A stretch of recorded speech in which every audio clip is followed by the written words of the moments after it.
내 이놈! 네 평생 벌어도 못 살 물건에 감히 발을 들이밀어?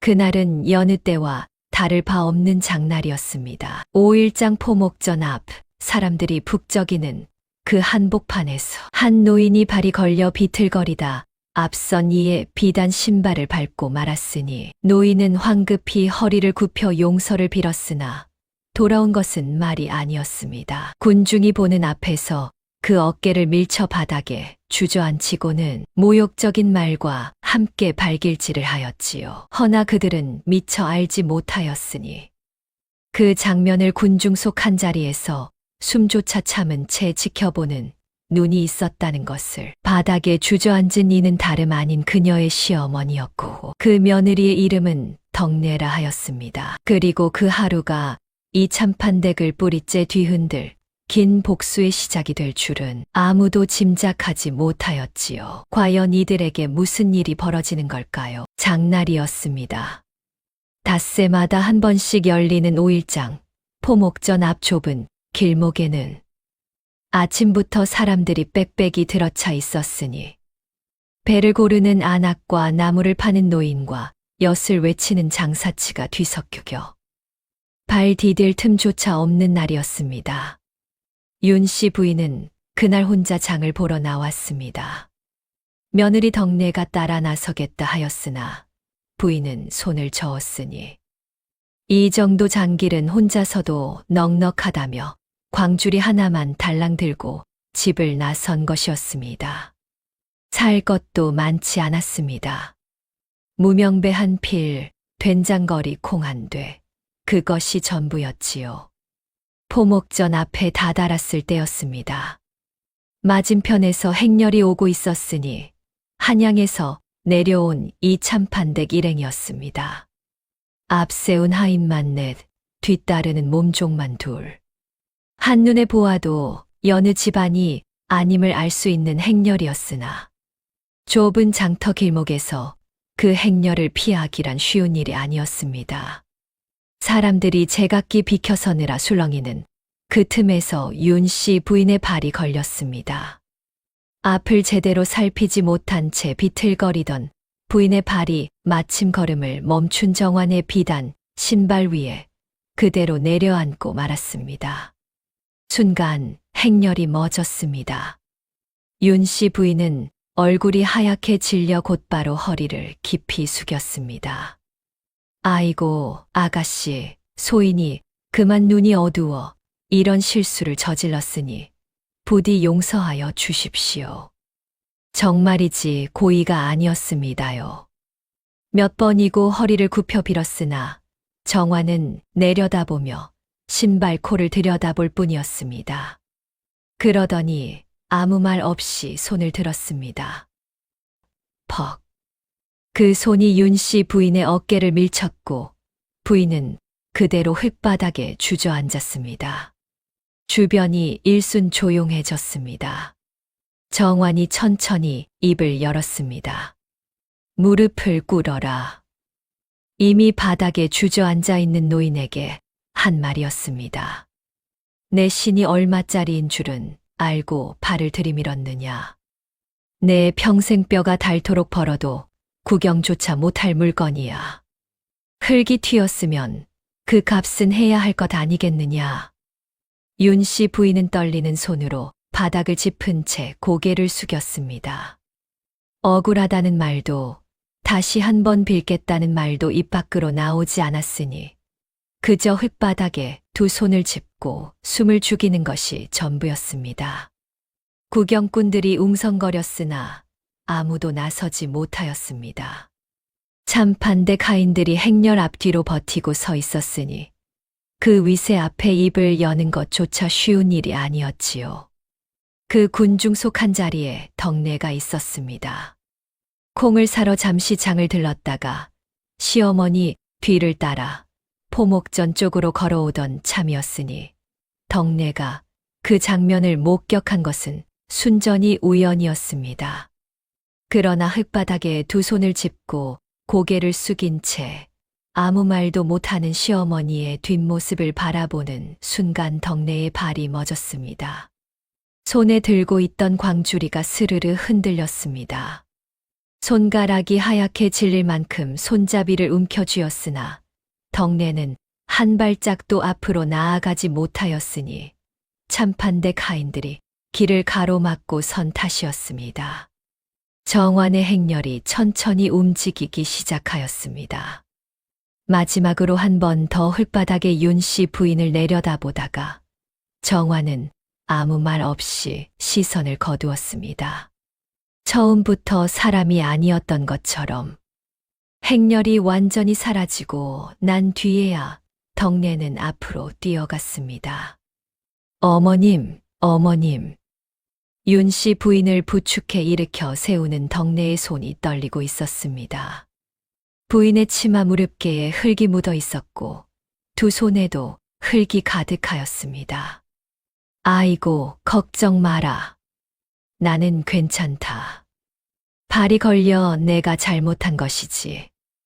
윤씨 부인은 도리어 덕내를 다독이며 치마를 털었습니다. 억울하다는 기색도 분하다는 기색도 없이 그저 민망한 듯 웃어 보이는 얼굴이었지요. 덕내는 아무 말도 하지 않았습니다.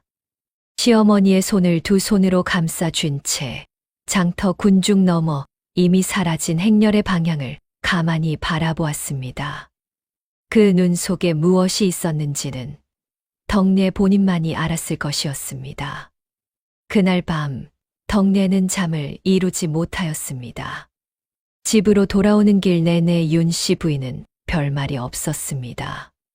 장터에서 있었던 일을 까맣게 잊은 듯 광주리에 담긴 콩을 들여다보며 된장이 잘 뜨겠다느니 날이 좋으니 무명배를 드려야겠다느니 혼잣말을 중얼거릴 뿐이었지요. 덕내는 그 곁에서 아무 말도 하지 못하였습니다. 하고 싶은 말이 없어서가 아니었으니 너무 많은 탓에 어디서부터 꺼내야 할지 알 수 없었던 것이었습니다. 저녁상을 차리는 것도 윤씨 부인이었습니다. 덕내가 나서려 하자 손을 저으며 오늘은 내가 할 테니 너는 앉아 있거라고 하였으니 부인은 부뚜막 앞에 쪼그려 앉아 여느 날과 다를 바 없이 불을 지피고 국을 끓였습니다. 치마 무릎께에 묻었던 흙은 이미 털어냈고 얼굴에는 아무런 그늘도 없었지요. 덕내는 방 한켠에 앉아 그 뒷모습을 바라보았습니다. 저 분은 정말 잊으신 것일까? 아니면 잊은 척 하시는 것일까? 어느 쪽이든 덕내의 가슴 속에서 무언가가 조용히 굳어가고 있었습니다. 밥상이 차려지고 저녁이 지났습니다. 윤씨 부인은 일찍 자리에 들었고 덕내의 남편 박서방은 사랑채에서 책을 읽고 있었습니다. 덕내는 설거지를 마치고 나서 사랑채 문 앞에 멈추어 섰습니다. 잠시 망설이다 조용히 문을 두드렸습니다. 서방님, 여쭤볼 것이 있습니다. 책 넘기는 소리가 멎었습니다. 들어오게. 덕내가 방 안으로 들어서자 박서방이 고개를 들었습니다. 아내의 얼굴을 보더니 이내 눈썹을 모았습니다. 무슨 일이오? 얼굴빛이 좋지 않구먼. 오늘 장터에서 있었던 일입니다. 덕내는 천천히 있는 그대로 이야기하였습니다. 윤씨 부인이 발이 걸려 비틀거린 것, 정환의 비단 신발을 밟은 것, 그리고 그 뒤에 벌어진 일을. 목소리는 낮고 차분하였으나 이야기를 마칠 때쯤 덕내의 두 손은 무릎 위에서 꼭 쥐어져 있었습니다. 박서방의 얼굴이 굳었습니다. 그 행렬이 이참판댁이라 하였소. 글이 들었습니다. 장터 행수가 귀띔해 주었지요. 이참판댁 외동딸이 혼수 비단을 보러 내려왔다 하였습니다. 박서방은 한동안 말이 없었습니다. 이 참판이면 호주 참판 이대감 말이오. 최판서댁 장남과 혼담이 오가고 있다는 소문은 나도 들은 바 있소. 최 진사가 그쪽 집안과 연줄이 닿아 있다고 하였으니 덕내는 조용히 그 말을 새겨들었습니다. 혼담이 아직 성사되지는 않은 것입니까? 그리 알고 있소. 오가는 중이라 하더이다. 덕내는 고개를 끄덕였습니다. 더는 묻지 않았습니다. 박서방이 아내를 바라보았습니다. 덕내. 예. 어머니는 괜찮으시오? 아무 일 없었다 하십니다. 그렇겠지. 박서방이 낮게 한숨을 내쉬었습니다. 덕내는 자리에서 일어나 방을 나섰습니다.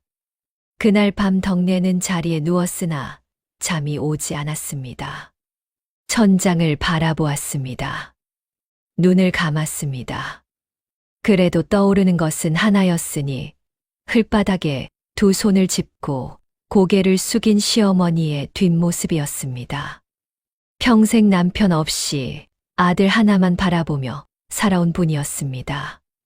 인심조화 장터에서 낯선 이들과도 스스럼 없이 말을 놓고 억울한 일을 당하고도 내 잘못이라 웃어 넘기는 분이었습니다.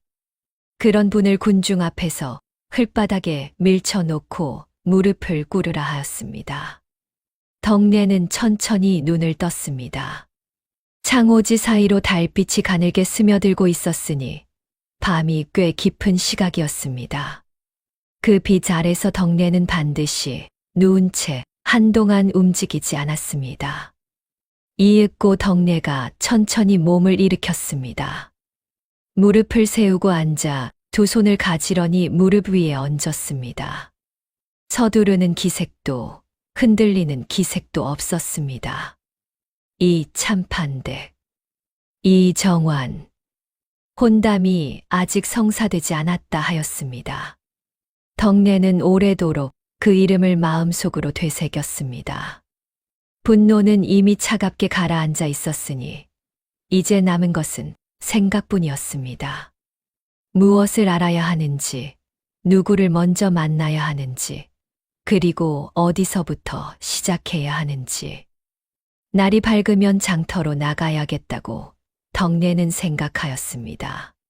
김행수를 만나야 할 것이었습니다. 이튿날 아침이었습니다. 덕내는 여느 날과 다름없이 시어머니 아침상을 차렸습니다. 윤씨 부인이 숟가락을 들기 전 두 손으로 상을 올렸고 부인이 드시는 동안 곁에서 시중을 들었으며 상을 물리고 나서야 자신도 부엌에서 조용히 밥을 먹었습니다. 서두르는 기색이 없었으니 보는 이가 있었다면 그날도 여느 아침과 다를 바 없다 여겼을 것이었습니다. 밥상을 치우고 나서 덕내가 입을 열었습니다. 어머님, 장에 다녀오겠습니다. 어제 콩을 넉넉히 못 샀으니 조금 더 들여와야 할 것 같습니다. 그래라. 날이 흐리니 더 조 챙겨 입고 가거라. 윤씨 부인은 고개도 들지 않고 대답하였습니다. 장터에 이른 덕내는 곧장 포목전으로 향하지 않았습니다. 나물전 옆 좁은 골목, 가게라 부르기도 민망한 작은 천막 아래 평상을 펴고 앉아있는 이를 찾아갔으니 김행수였습니다. 장터 안팎의 소문이란 소문은 죄다 그 귀를 거쳐 간다는 것을 덕내는 오래전부터 알고 있었습니다. 김행수는 덕내를 보자 반색하며 자리를 내어주었습니다. 아이고, 박씨 댁마님 아니십니까? 어쩐 일로 이른 아침에. 덕내는 자리에 앉으며 목소리를 낮추었습니다. 행수님, 여쭤볼 것이 있어 왔습니다. 어제 장터에 들렀던 이 참판대 그 집안에 대해 아시는 것이 있으십니까? 김행수는 잠시 주위를 살피더니 평상 위에 팔꿈치를 올렸습니다. 이 참판댁이라면 고조 참판 이 대감댁 말씀이시지요. 모르면 모를까, 알면 이야기가 길어집니다. 듣겠습니다. 행수가 낮은 목소리로 입을 열었습니다. 이 참판댁 외동딸 정화는 이미 혼담이 3번 깨진 전력이 있다 하였습니다. 첫 번째는 혼례를 2달 앞두고였으니 상대 집안 하인을 까닭 없이 쫓아낸 것이 빌미가 되었다 하였습니다. 두 번째는 상대 어른 앞에서 한 실언이었고, 세 번째는 끝내 이유를 밝히지 않은 채 상대 쪽에서 일방으로 파하였다 하였지요. 그때마다 이 참판이 나서서 돈과 위세로 소문을 덮었으니 한양 안에서는 쉬쉬하며 넘어갔으나 장터 상인들 귀에는 이미 다 들어온 이야기였습니다. 그래서 이번에 최판서댁으로 혼처를 잡은 것이지요. 이 참판 대감 위세로도 더는 한양 쪽에서 혼처 잡기가 어려워진 것 아니겠습니까? 최판서댁은 지방에 오래 계셨으니 그간의 소문을 모르실 터이고, 덕례는 말없이 듣고 있었습니다. 그 혼담이 아직 성사되지 않은 것이 맞습니까? 예, 아직 오가는 중이라 들었습니다. 빠르면 다음 달 안에 나를 잡는다는 말도 있었지만 덕례는 자리에서 일어나지 않았습니다. 행수님 첫 번째 파혼 때 쫓겨난 하인 지금 어디 있는지 아십니까? 김행수가 눈썹을 올렸습니다. 처음으로 덕례를 다시 바라보는 눈빛이었습니다. 가벼운 안부나 물으러 온 줄 알았다가 이것이 보통 물음이 아님을 눈치챈 것이었지요. 글쎄요. 쫓겨난 뒤 이 고을 어디서 산다는 말을 얼핏 들은 것 같기도 한데 확실하지는 않습니다. 수소문해 주실 수 있겠습니까? 마님, 혹시... 김행수가 말을 잇지 못하고 덕례를 바라보았습니다. 덕례는 조용히 웃어 보였습니다. 무슨 뜻인지 알 수 없는 웃음이었습니다. 어제 장터에서 있었던 일을 행수님도 보셨을 것입니다. 보았습니다. 그것뿐입니다. 김행수는 한동안 그 얼굴을 바라보다 천천히 고개를 끄덕였습니다. 알겠습니다. 한번 알아보지요. 덕례는 자리에서 일어나 가볍게 고개를 숙였습니다. 수고를 끼쳐 죄송합니다. 콩이나 한 돼 사 가겠습니다. 그리고는 아무 일도 없었다는 듯 나물전 쪽으로 걸어갔습니다. 김행수는 그 뒷모습을 바라보다 이내 혀를 찼습니다. 무섭다는 생각이 든 것인지 대단하다는 생각이 든 것인지 본인도 알 수 없었을 것이었습니다.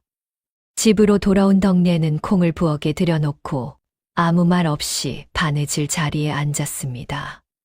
바늘을 들었으나 한동안 손이 움직이지 않았습니다. 이 참판댁, 혼담 3번 파혼, 돈과 위세로 덮어온 세월, 그리고 마지막 혼처 최판서댁. 실이 채 꿰어지지도 않은 바늘을 손 안에서 굴리며 덕례는 생각하였습니다. 서두를 것이 없었습니다. 혼담이 성사되기 전까지 시간은 아직 있었습니다. 사흘이 지났습니다. 김행수에게서는 아직 아무 소식이 없었습니다. 덕례는 기다렸습니다. 서두르지 않았고 내색도 하지 않았으니 그 사흘 동안 덕례가 한 일이라고는 시어머니 밥상 차리고 바느질하고 장 한 번 보고 온 것이 전부였습니다. 보는 이가 있었다면 그저 여느 며느리와 다를 바 없다 여겼을 것이었지요. 허나 덕례의 머릿속은 한시도 쉬지 않고 있었습니다. 나흘째 되던 날 아침 덕례는 남편에게 말하였습니다. 서방님, 최 진사님 댁에 다녀와도 되겠습니까? 무난 인사가 늦었다 싶어서요. 박서방이 책에서 눈을 떼어 아내를 바라보았습니다. 최 진사 댁에? 예. 잠시 침묵이 흘렀습니다. 박서방은 아내의 얼굴을 한동안 살피다 다시 책으로 눈을 내렸습니다. 다녀오시오. 더 묻지 않았습니다. 최 진사댁은 덕례의 집에서 걸어서 반시진 남짓 되는 거리였습니다. 덕례가 대문 앞에서 안을 여쭈자 이내 최 진사가 직접 나왔습니다. 마른 체구의 희고 반듯한 얼굴, 말이 많지 않고 눈이 조용한 사람이었으니 덕내가 처음 본 날부터 믿음직하다 여겼던 인물이었습니다. 아니, 박씨 마님께서 어인일로. 진사님, 잠깐 시간을 내어 주실 수 있겠습니까? 드릴 말씀이 있습니다. 최 진사가 고개를 끄덕이며 사랑채로 안내하였습니다. 덕내는 지난 장날 있었던 일을 처음부터 끝까지 이야기하였습니다. 꾸미지 않았습니다. 부풀리지도 않았습니다. 윤 씨 부인이 발이 걸려 비틀거린 것, 정환의 신발을 밟은 것, 어깨를 밀쳐 흙바닥에 주저앉힌 것, 무릎을 꿇으라 한 것. 있었던 그대로, 본 그대로를 말하였으니 감정을 얹지 않은 덕내의 낮은 목소리가 오히려 그 장면을 더 선명하게 만들었습니다. 최 진사의 얼굴이 굳어가고 있었습니다. 이야기가 끝난 뒤에도 한동안 말이 없었습니다. 그런 일이 있었습니까? 예. 어머님께서는 지금 괜찮으십니까? 아무 일 없었다 하십니다. 최 진사가 낮게 한숨을 내쉬었습니다. 덕내는 그 앞에서 조용히 앉아 있었습니다. 무언가를 더 말하려는 기색도, 무언가를 부탁하려는 기색도 없었으니 이야기를 전하고 나서 그냥 앉아 있는 것처럼 보였습니다. 최 진사가 먼저 입을 열었습니다. 그 행렬이 이참판댁이라 하셨습니까? 예, 그리 들었습니다. 최 판서댁과 혼담이 오가고 있다는 것도 아십니까? 알고 있습니다. 또 침묵이 흘렀습니다. 덕내가 천천히 입을 열었습니다. 진사님께서 최 판서댁과 연줄이 다 계신다는 말을 서방님께 들은 바 있습니다. 그렇습니다. 혼담이 오가는 집에서 마땅히 알아야 할 일이 있지 않겠습니까? 그것뿐이었습니다. 덕내는 더 말하지 않았습니다. 부탁한다는 말도 어떻게 해달라는 말도 없었습니다. 최 진사를 바라보는 눈빛은 여전히 고요하였으니 마치 그저 당연한 말을 한 것처럼 앉아 있었습니다. 최 진사는 한동안 덕내를 바라보다 시선을 창호지 쪽으로 돌렸습니다. 알겠습니다. 최 진사가 낮게 말하였습니다. 덕내는 고개를 숙였습니다.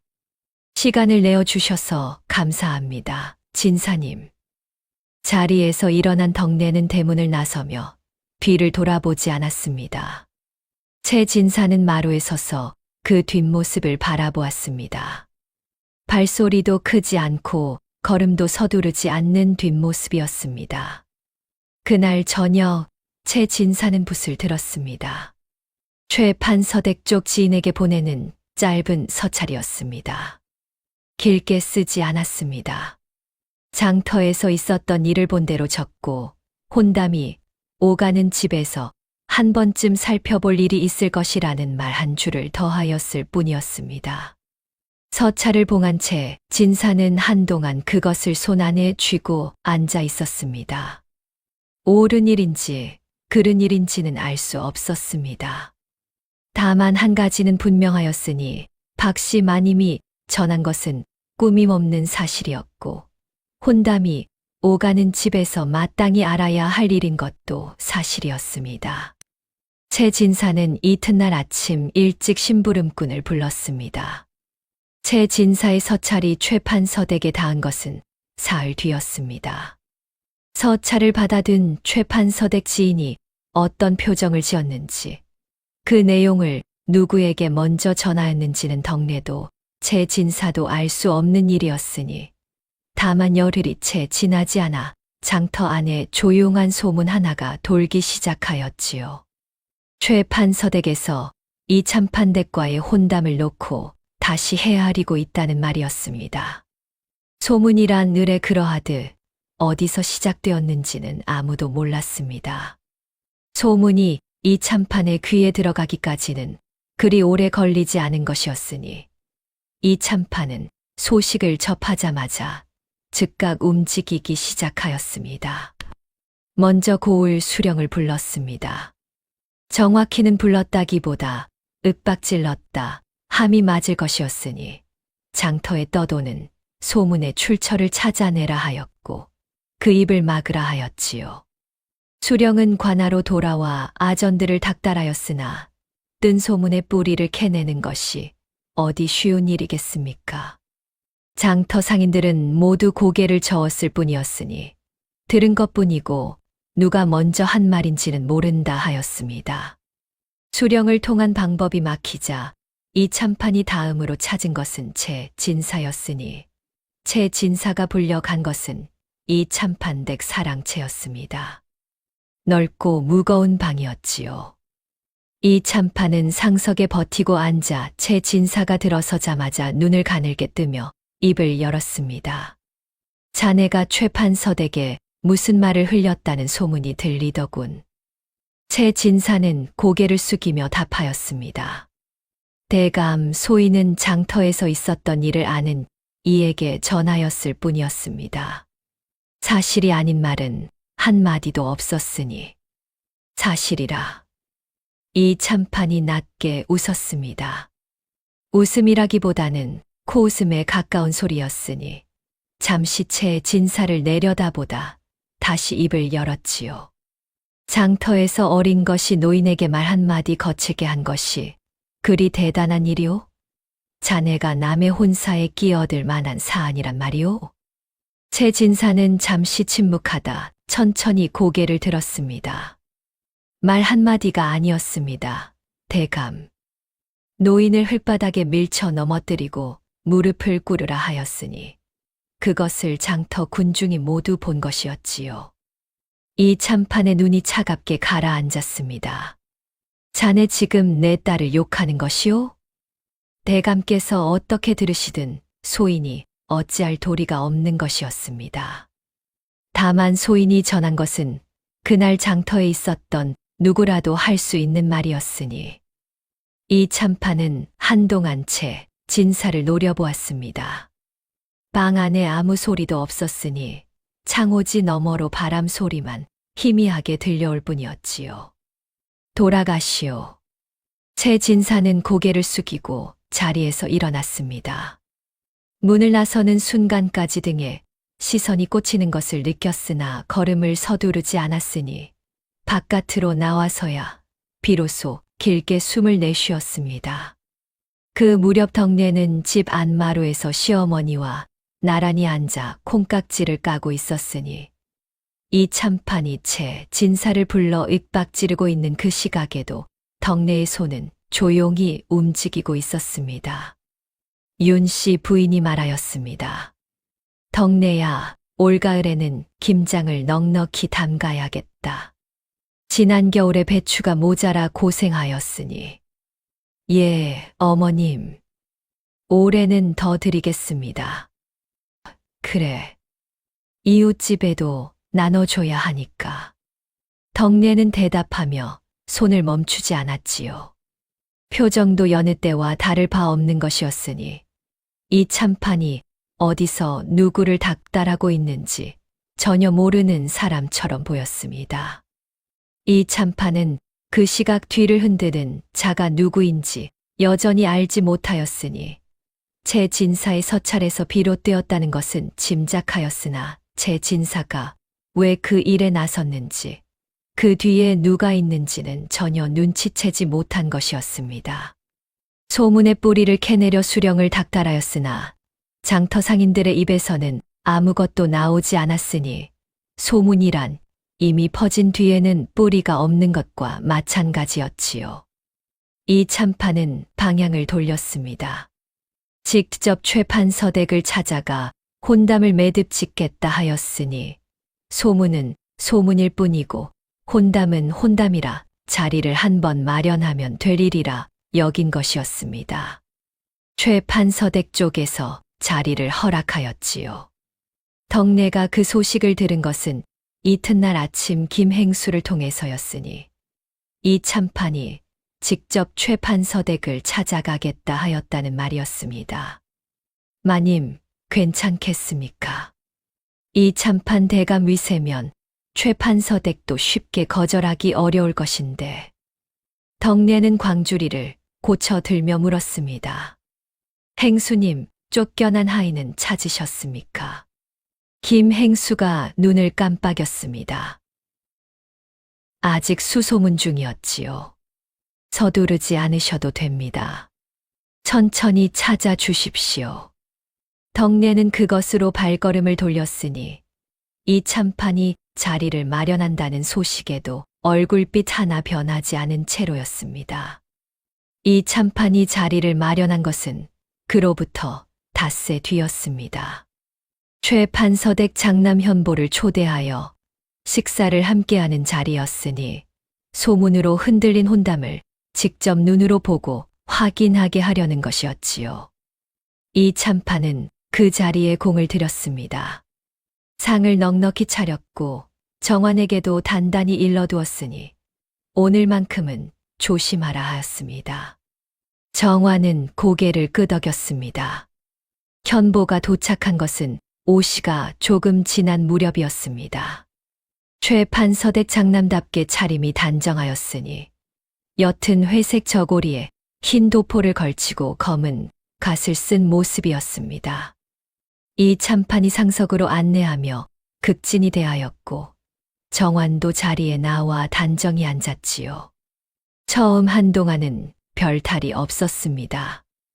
이참판이 자리를 잠시 비운 것은 식사가 반쯤 지났을 때였으니 바깥에서 하인이 급히 부르는 소리가 났고 이참판은 잠깐 다녀오겠다며 자리를 떴습니다.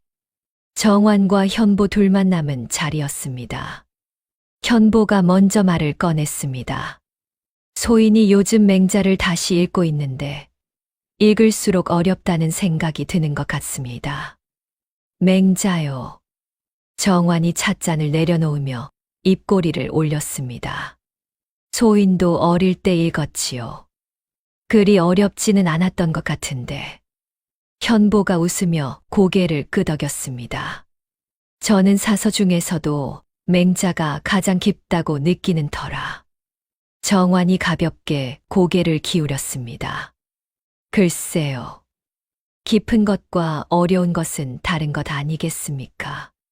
소인이 보기에는 맹자는 논어에 비하면 뜻이 직선적이어서 오히려 쉬운 편인데 어렵게 느껴지신다면 혹 논어조차 아직 덜 익으신 것은 아닐는지요. 현보의 얼굴에서 웃음이 서서히 거쳤습니다. 말이 없어진 것이 아니었으니 잠시 정환을 바라보다 조용히 찻잔을 들었을 뿐이었습니다.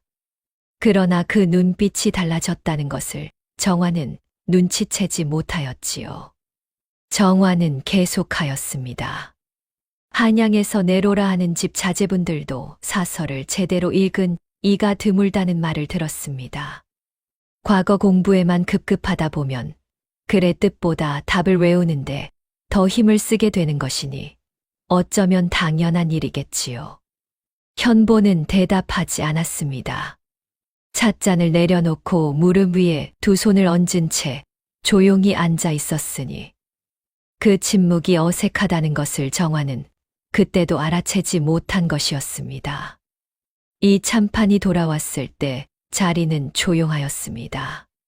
현보는 단정히 앉아 있었고 정환도 그러하였으니 이 참판은 별 이상을 느끼지 못한 채 자리를 마무리하였습니다. 현보가 돌아갈 때 이 참판은 대문 밖까지 나와 배웅하였지요. 현보는 가마에 오르기 전 이 참판을 향해 고개를 숙였습니다. 오늘 잘 대접해 주셔서 감사합니다. 대감. 아니요, 부족한 자리였습니다. 도련님께서 너그럽게 봐주신 것이지요. 이 참판은 웃으며 말하였으나 현보는 이미 가마 안으로 몸을 들이고 있었으니 그 얼굴이 어떠하였는지는 이 참판이 볼 수 없었습니다. 그날 저녁 현보는 집으로 돌아가 부친에게 오늘 있었던 일을 고하였습니다. 자세히 말하지 않았으니 다만 자리가 불편하였다는 말 한마디뿐이었습니다. 최 판서는 아들의 얼굴을 한동안 바라보다 더 묻지 않았지요. 그것으로 충분한 것이었습니다. 소식이 덕내에게 흘러들어온 것은 사흘 뒤였습니다. 김행수가 귀띔하였으니 최 판서 댁 현보가 이 참판댁 자리에서 돌아간 뒤 그쪽 집안 분위기가 달라졌다는 말이었습니다. 정확히 무슨 일이 있었는지는 알 수 없었으나 혼담이 다시 냉랭해졌다는 것만은 분명한 것이었지요. 덕내는 아무 말도 하지 않았습니다. 바느질하던 손을 잠깐 멈추고 눈을 감았을 뿐이었으니 그 표정이 기쁨인지 안도인지는 알 수 없는 것이었습니다. 다만 잠시 후 다시 눈을 뜨고 바늘을 들었을 때 입술이 아주 조금 움직였습니다. 덕내 스스로도 의식하지 못한 움직임이었습니다. 김행수에게서 소식이 온 것은 육부가 끝나고 닷새 뒤였습니다. 쪽지 하나가 전해졌으니 글씨라기보다 그림에 가까운 짤막한 표시였습니다. 읽을 줄 아는 사람만 알아볼 수 있는 것이었으니 덕내는 그것을 들여다보다 조용히 접어 품에 넣었지요. 찾았다는 뜻이었습니다. 이튿날 아침 덕내는 시어머니께 말하였습니다. 어머님, 오늘 친정 쪽 아는 어르신 댁에 문안을 드리러 다녀올까 합니다. 그래라. 멀리 가느냐? 마을 어귀에서 조금 더 가면 되는 곳입니다. 그럼 점심 전에는 돌아오겠구나. 예, 어머님.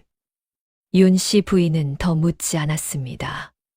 덕내는 간단히 채비를 하고 집을 나섰으니 손에 든 것은 작은 보자기 하나뿐이었습니다. 안에는 곶감 한 꾸러미와 미숫가루 한 봉이 들어 있었지요.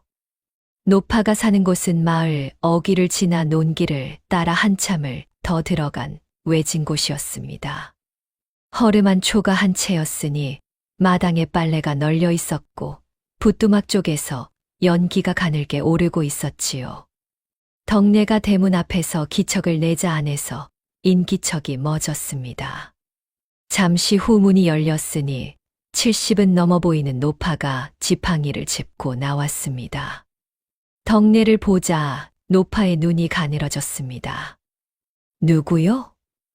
어르신, 처음 뵙습니다.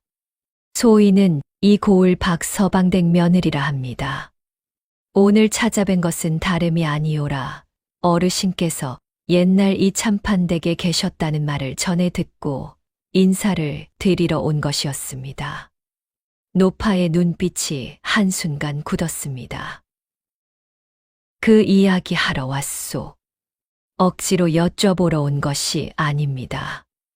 다만 어르신께서 말씀해 주시고 싶으신 것이 있다면 들으러 왔습니다. 노파는 한동안 덕내를 바라보았습니다. 경계하는 눈빛이었으니 이런 방문이 처음이 아닌 것처럼 보이기도 하였습니다.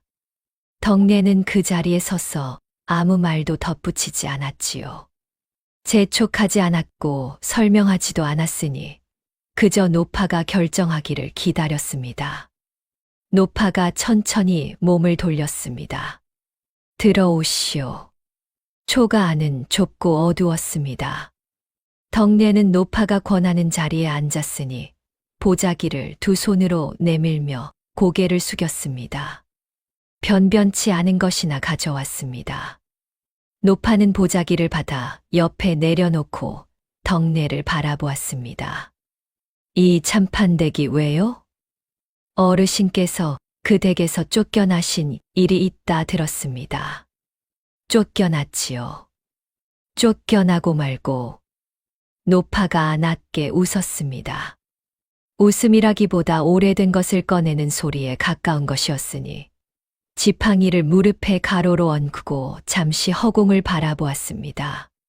그 아가씨가 16이었을 때요. 노파가 말을 시작하였습니다. 소인이 그 댁에서 10년을 일하였는데 하루는 아가씨 방에서 찻잔 하나가 깨졌습니다. 소인이 치우러 들어갔다가 치맛자락이 걸려 또 하나를 건드리고 만 것이었지요. 그래서요. 아가씨가 당장 나가라 하였습니다. 그날로 짐을 싸서 나왔으니 이 참판 대감도 막지 않으셨지요. 딸이 하라는 대로 하는 분이었으니까. 덕내는 아무 말도 하지 않았습니다. 노파가 계속하였습니다. 그것뿐이 아니었습니다.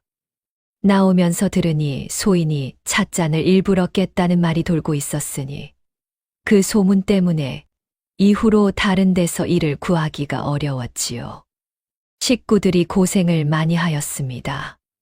덕내는 그 말이 끝날 때까지 기다렸습니다. 서두르지 않았으니 노파가 말을 멈추면 멈춘 대로, 뜸을 들이면 들이는 대로 그냥 앉아서 기다렸지요. 억울하겠다는 말도 안타깝다는 말도 하지 않았습니다. 그런 말이 지금 이 노파에게 아무 소용이 없다는 것을 덕내는 알고 있는 것이었으니 한참 뒤 노파가 덕내를 바라보았습니다. 그래서 무엇을 원하는 것이오? 덕내가 천천히 입을 열었습니다. 어르신, 지난 장날 이 참판댁 아가씨가 장터에서 노인을 흙바닥에 밀쳐 넘어뜨리고 무릎을 꿇린 일이 있었습니다. 들었소. 그 노인이 소인의 시어머니입니다. 노파의 눈이 천천히 덕내에게로 고정되었습니다. 덕내는 무릎 위에 두 손을 가지런히 얹은 채 말을 이었습니다. 어르신께 강요하는 것이 아닙니다. 다만 그 일을 아는 분이 계시다는 것을 알고 싶었습니다. 노파는 한동안 말이 없었습니다. 덕내도 말하지 않았으니 두 사람 사이에 한동안 아무 소리도 없었습니다. 바깥에서 바람이 지나가는 소리만 희미하게 들려올 뿐이었지요. 이윽고 노파가 낮게 입을 열었습니다. 내가 할 수 있는 것이 있으면 하리다. 덕내는 고개를 깊이 숙였습니다. 감사합니다, 어르신. 더 말하지 않았습니다. 자리에서 일어나 가볍게 인사를 드리고 초가를 나선 덕내는 논길을 따라 다시 마을 쪽으로 걸어갔습니다. 발걸음이 올 때보다 조금 더 가벼운 것이었으니 그것뿐이었습니다. 노파가 채 진사를 찾아간 것은 덕내가 초가를 다녀온 지 나흘 뒤의 일이었습니다. 덕내가 시킨 것이 아니었으니 노파 스스로 지팡이를 짚고 채 진사 댁 대문 앞에 나타난 것이었지요. 채 진사는 그 노파를 처음 보는 얼굴이었으나 어디서 온 누구인지를 듣는 순간 자리를 내어주고 앉혔습니다. 노파는 오래 말하지 않았습니다. 찻잔 하나가 깨진 것, 그날로 쫓겨난 것, 이후 소문이 돌아 이를 구하지 못한 것 10년 전 있었던 일을 짧고 담담하게 고하였으니 꾸밈도 없었고 덧붙임도 없는 것이었습니다. 채 진사는 노파의 이야기가 끝난 뒤에도 한동안 말이 없었습니다. 무릎 위에 두 손을 얹고 바닥을 바라보다 천천히 고개를 들었으니 노파에게 물었습니다. 어르신, 이 말씀을 다른 이에게 직접 하실 수 있겠습니까? 할 수 있소. 최 판서댁 어른께 전해야 할 것 같습니다. 노파는 잠시 채 진사를 바라보다 고개를 끄덕였습니다. 그리하시오. 채 진사가 최 판서댁을 찾아간 것은 그로부터 이틀 뒤였습니다. 노파를 직접 데려간 것이었으니 최 판서는 처음에 의아한 얼굴이었으나 채 진사가 사정을 고하자 자리를 마련하였지요. 노파는 최 판서 앞에서도 채 진사 앞에서 한 것과 똑같이 말하였습니다. 더하지도 빼지도 않은 것이었으니 그 담담함이 오히려 듣는 이의 마음을 더 무겁게 만드는 것이었습니다. 최 판서는 끝까지 아무 말 없이 들었습니다. 최 판서가 이 참판을 부른 것은 사흘 뒤였습니다. 자리는 최 판서댁 사랑채였으니 이 참판은 혼담이 다시 살아나는가 싶어 차림을 단정히 하고 찾아갔습니다. 허나 방 안으로 들어서는 순간 분위기가 다름을 느꼈지요. 최 판서는 상석에 앉아 있었으나 차도 내오지 않았고 인사말도 없었으니 이 참판이 자리에 앉기 무섭게 입을 열었습니다. 이 대감 소인이 오늘 드릴 말씀이 있어 청한 것이요. 이 참판이 고개를 끄덕였습니다. 혼담 말씀이시지요. 소인도 드릴 말씀이 있었습니다. 혼담은 없던 일로 하겠소. 이 참판의 얼굴이 굳었습니다. 판서 어른 갑작스럽게 이리 말씀하시면 소인으로서는 이유라도 알아야 하지 않겠습니까? 장터에서 있었던 일은 아시지요. 그것은 이미 지난 일이고 또한 과장된 소문이. 소문이 아니요. 최 판서가 조용히 말을 잘랐습니다. 목소리를 높이지 않았으니 오히려 낮고 평탄한 것이었지요. 그 평탄함이 어떤 고함보다 무거운 것이었습니다. 장터에서 그날 일을 본 이들이 한둘이 아니요. 그뿐이 아니라 더 오래된 일도 소인은 들었소이다. 이 참판의 눈이 좁아졌습니다. 더 오래된 일이라 하심은 10년 전 이 대감 댁에서 쫓겨난 하인이 있었다 들었소. 그 연유도 들었고 방 안에 침묵이 흘렀습니다. 이 참판은 입술을 달싹였으나 말이 나오지 않았으니 최 판서는 그 침묵을 기다려 주지 않았습니다. 혼담은 여기서 마무리 짓겠소. 이 대감도 더 이상 이 일로 소인에게 연통하지 마시기 바라오. 이 참판이 집으로 돌아온 것은 해가 기울기 시작할 무렵이었습니다. 사랑채에 들어서자마자 하인들을 모두 내보내고 문을 닫았으니 안에서 무슨 일이 있었는지는 아무도 알 수 없었지요. 다만 잠시 후 채 진사를 당장 들라 하였다는 전갈이 나왔으니 하인이 채 진사 댁으로 달려갔습니다. 채 진사는 전갈을 받고 한동안 자리에 앉아 있었습니다. 가야 하는 것은 알았으니 이 참판의 부름을 2번 거절하기는 어려운 것이었습니다. 채 진사는 천천히 자리에서 일어나 갓을 썼습니다. 이 참판은 채 진사가 들어서자마자 입을 열었습니다. 자네가 노파를 최 판서 댁에 데려갔소. 그리하였습니다, 대감. 무슨 권리로? 소인에게 권리가 있어서 한 것이 아니었습니다. 다만 최 판서 댁에서 마땅히 알아야 할 일이라 여겼을 뿐이었지요.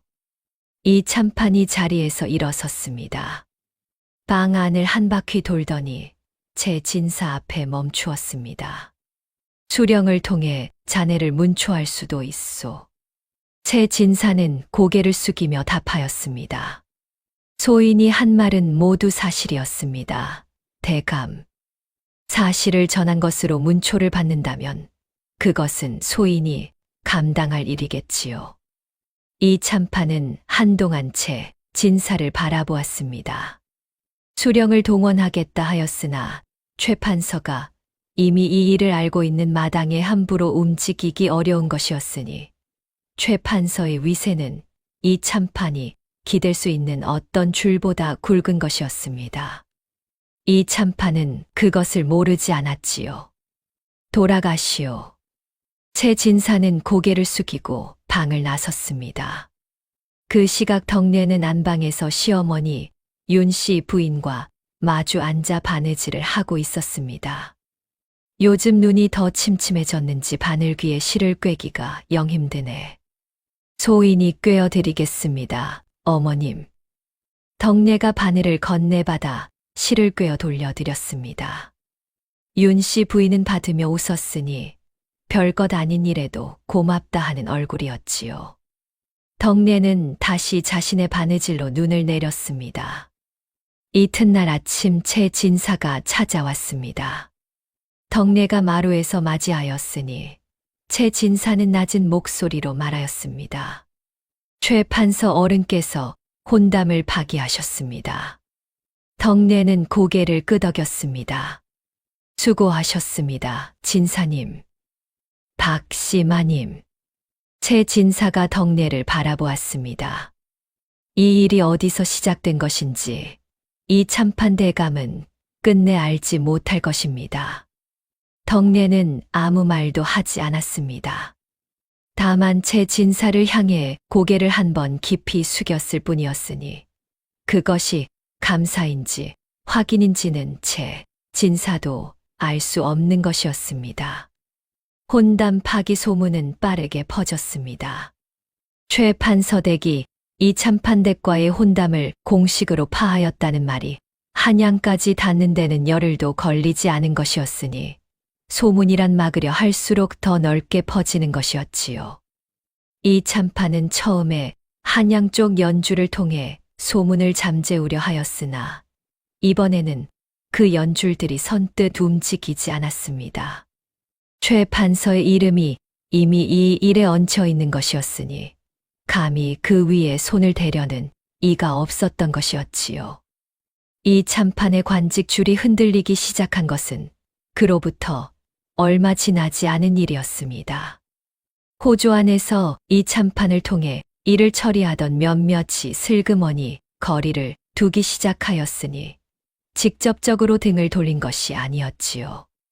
다만 급한 청이 있어 연통을 넣어도 답이 늦어졌고 함께 자리하자는 말에 핑계가 늘어났으니 그것이 더 분명한 신호인 것이었습니다.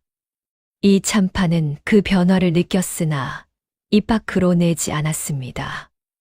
혼수 비용이 문제였으니 이번 혼담을 위해 미리 마련해 두었던 비단과 폐물이 창고 안에 그대로 쌓여 있었지요. 빚을 내어 장만한 것들이었으니 혼담이 파기된 지금은 그것이 짐이 된 것이었습니다.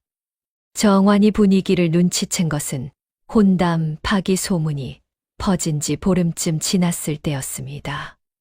드나들던 한양 쪽 집안에서 초대가 뚝 끊겼고 가까이 지내던 교수들이 서찰을 보내지 않았으니 처음에는 우연이려니 하였으나 그것이 우연이 아님을 정환도 차츰 알게 된 것이었지요. 다만 정환이 그 원인을 어디서 찾았느냐 하면 아버지였습니다. 이 참판을 찾아간 정환의 얼굴에는 억울함이 가득하였습니다. 아버지 최 판서댁에서 혼담을 파한 것이 다 아버지 탓이 아닙니까? 제대로 손을 쓰셨다면 이 지경이 되지 않았을 것입니다. 이 참판이 낮게 말하였습니다. 정환아, 소녀가 무엇을 잘못하였습니까? 현보 도련님 자리도 소녀는 예를 다하였고 장터에서 있었던 일도 따지고 보면 먼저 발을 들이민 것은 그쪽이 아닙니까? 이 참판은 대답하지 않았습니다. 정환의 말이 계속되었습니다. 소녀는 아무 잘못이 없습니다. 이 고을 장터에서 있었던 일로 한양 혼담까지 날아갔다는 것이 말이 됩니까? 누군가 뒤에서 일부러 소문을 퍼뜨린 것이 분명한데 아버지는 그것도 잡아내지 못하신 것입니까? 이 참판은 그 말에 대꾸하지 않았습니다. 사실 이 참판도 같은 생각을 하고 있었으니 누군가 뒤에서 움직이고 있다는 것은 진작부터 느끼고 있었지요. 최 진사가 서찰을 보낸 것, 노파가 최 판서댁에 나타난 것 그것이 저절로 된 일이 아님을 이 참판은 알고 있었습니다. 다만 그 뒤에 누가 있는지를 도무지 짚을 수 없었던 것이었으니 이 참판이 장터 목격자들을 직접 수소문하기 시작한 것은 그로부터 며칠 뒤였습니다. 수령을 통하지 않았으니 이번에는 직접 사람을 풀었습니다. 장터에서 그날 있었던 일을 본 이들을 하나씩 찾아 진술을 받아오게 하였지요. 사흘이 지나 돌아온 사람들이 전한 것은 이 참판이 이미 알고 있다 여겼던 것과 크게 다르지 않았으니 다만 한 가지가 눈에 걸렸습니다. 그날 군중 속에서 그 장면을 처음부터 끝까지 지켜본 이가 있었다는 것이었으니 박서방댁 며느리라 하였습니다. 이 참판은 박서방댁을 알아보게 하였습니다. 중인 출신 선비의 집이었으니 특별히 내세울 것도 없고 이참판과 접점도 없는 집안이었지요. 그런데 며느리가 그날 장터에 있었다 하였으니 이참판의 머릿속에서 무언가가 천천히 맞추어지기 시작하였습니다. 최 진사와 박서방이 친후 사이라는 것을 확인하는 데는 하루도 걸리지 않은 것이었으니 이참판은 긴 시간 아무 말 없이 앉아 있었습니다. 장터에서 있었던 일이 모든 것의 출발점이었습니다. 한 노인을 흙바닥에 밀쳐 넘어뜨린 그 일이 최 진사를 움직였고 노파를 깨웠고 최판서댁에 닿은 것이었지요. 그리고 그 자리에 박서방댁 며느리가 있었습니다. 허나 이미 늦은 것이었습니다. 혼담은 파기되었고 소문은 퍼졌으며 관직줄은 흔들리고 있었으니 지금 박서방댁 며느리를 찾아간다 하여 무엇을 되돌릴 수 있겠습니까? 최 진사를 다시 압박한들 최판서가 이미 결정을 내린 것을 번복할 리 없었고 노파의 입을 막는다 한들 그 말은 이미 최판서의 귀에 들어간 것이었지요. 이참판은 촛불을 바라보며 앉아 있었습니다. 뒤를 흔든 것이 그 며느리 한 사람이었다는 것이 믿기지 않는 것이었으니 앞에 나선 일도 없었고 소리를 높인 일도 없었으며 관가에 고한 것도 아니었습니다. 사실만을 흘렸고 사람을 연결하였을 뿐이었는데 이 참판댁이 이 꼴이 된 것이었지요. 한편 그 시각 정화는 자기 방에 홀로 앉아 있었습니다. 초대가 끊긴 지 보름이 넘었고 서찰도 오지 않았으니 창호지에 비치는 달빛을 바라보며 정화는 생각하였습니다. 억울하다고 여겼으니 자신이 무엇을 잘못하였는지는 여전히 알지 못하였지요. 장터에서 있었던 일은 이미 기억에서 흐릿해진 것이었습니다. 이 참판댁이 한양으로 돌아간다는 소문이 장터에 돈 것은 혼담 파기로부터 한 달이 채 지나지 않은 때였습니다. 관직줄이 흔들리는 마당에 이 고을에 더 머물러 있을 이유가 없는 것이었으니 이 참판은 조용히 짐을 꾸리기 시작하였지요. 소문이 먼저 돌았고 짐이 나중에 나왔으니 장터 상인들은 이미 다 알고 있는 것을 모르는 척하며 각자의 자리를 지키고 있었습니다. 김행수가 덕내에게 귀띔한 것은 그 소문이 돌기 시작한 이튿날 아침이었습니다. 이 참판댁이 이번 달 안으로 떠난다 합니다. 덕내는 고개를 끄덕였습니다. 그렇군요. 그것뿐이었습니다. 장날이 돌아온 것은 사흘 뒤였습니다. 덕내는 아침 일찍 윤씨 부인에게 말하였습니다. 어머님, 오늘 장에 같이 나가시겠습니까? 날이 좋으니 바람이나 쐬시지요. 윤씨 부인이 반색하였습니다. 그거 좋겠구나. 나도 마침 된장거리가 떨어졌다 싶었는데. 두 사람은 나란히 집을 나섰습니다. 장터는 여느 장날처럼 북적이고 있었습니다.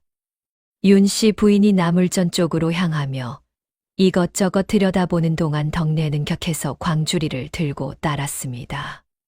부인이 콩 한 되를 고르는 동안 덕내는 값을 치렀고 부인이 말린 나무를 집어드는 동안 덕내는 보자기를 펼쳤습니다.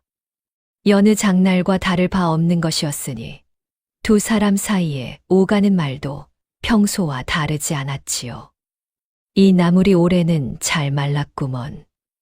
그렇지요, 어머님. 두 묶음 드릴까요? 한 묶음이면 되겠다. 욕심 부리지 말자.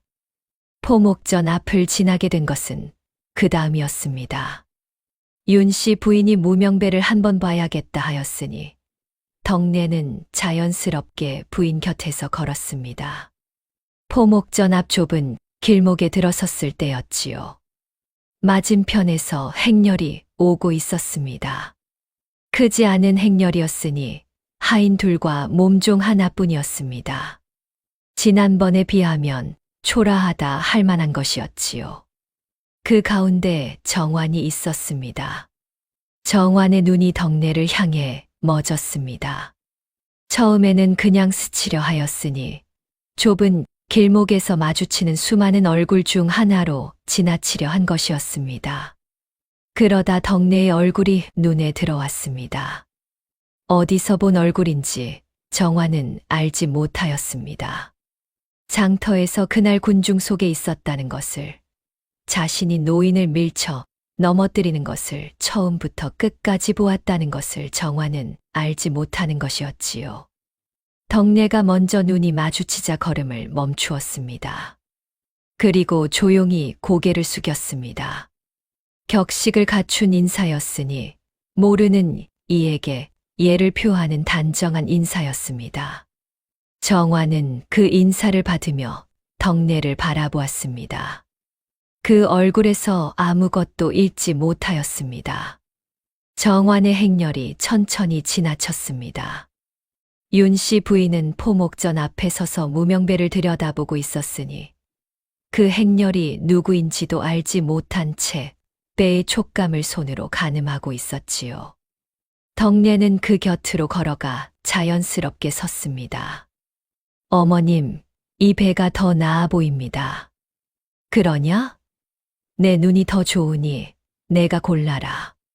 덕내는 배를 골랐습니다. 행렬이 완전히 시야에서 사라진 뒤였습니다. 덕내는 값을 치르고 나서 윤씨 부인의 손을 슬며시 잡았습니다. 윤씨 부인이 살짝 놀라며 덕내를 바라보았으니 덕내는 아무 말 없이 그냥 웃어 보였습니다. 왜 이러느냐, 갑자기. 그냥 잡고 싶어서요, 어머님. 윤씨 부인이 픽 웃으며 손을 쥐어 주었습니다. 별 이상한 며느리를 다 봤네. 덕내는 시어머니의 손을 잡은 채 발걸음을 옮겼습니다. 윤씨 부인은 아무것도 몰랐습니다.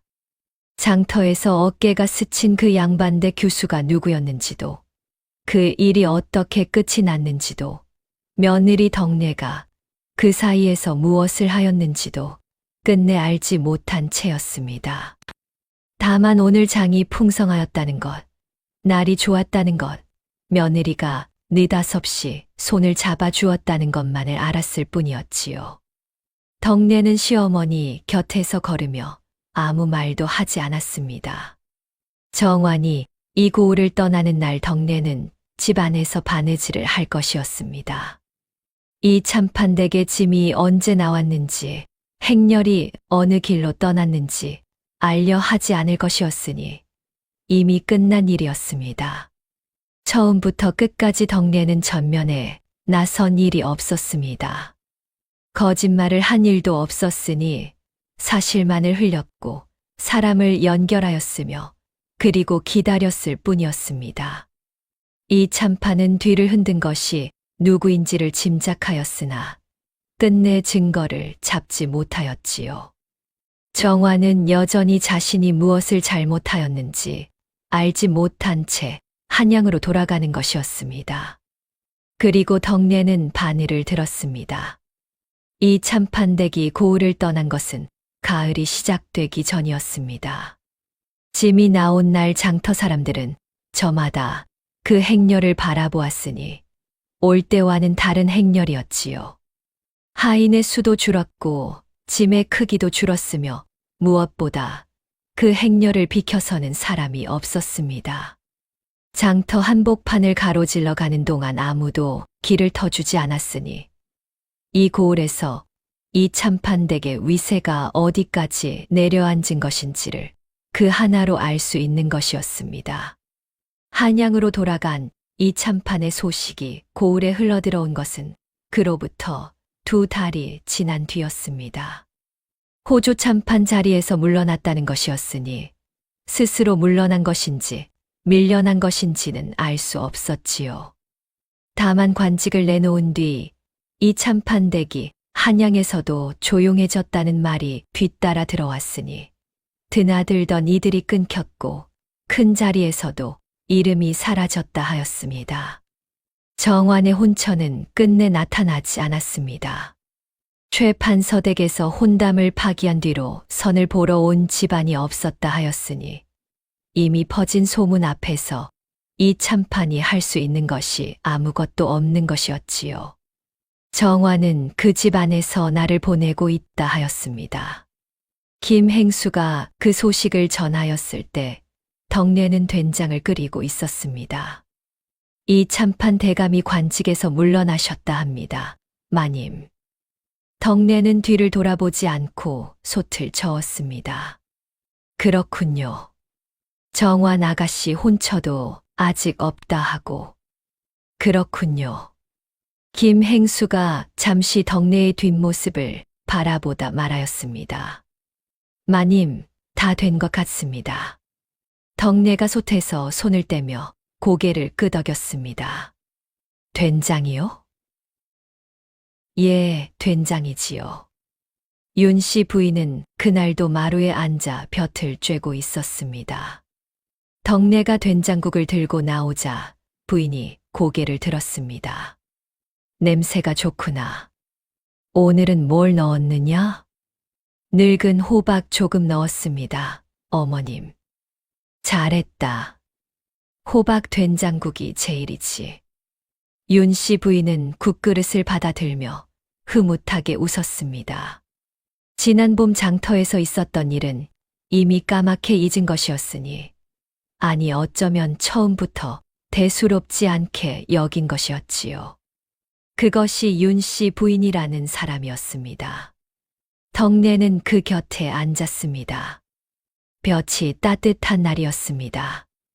마당 한켠 감나무의 감이 붉게 익어가고 있었으니 윤 씨 부인이 그것을 바라보며 말하였습니다.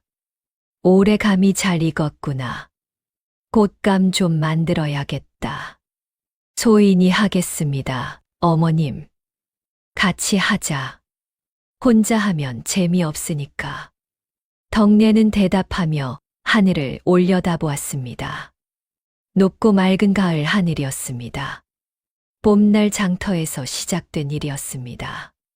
클바닥에 두 손을 짚고 고개를 숙인 시어머니의 뒷모습에서 시작된 일이었으니 덕내는 단 한 번도 소리를 높인 적이 없었습니다. 관가에 고한 적도 없었고 맞서 싸운 적도 없었으며 거짓말을 한 적도 없었지요. 사실을 흘렸고 사람을 연결하였으며 그리고 기다렸을 뿐이었습니다. 이 참판댁은 무너졌고 정화는 고립되었으며 윤 씨 부인은 끝내 아무것도 알지 못하였습니다. 덕내는 그것으로 충분하였습니다. 덕내는 시어머니 곁에서 감나무를 바라보았습니다. 그것이 전부였습니다. 오늘 들려드릴 이야기는 여기서 마칩니다.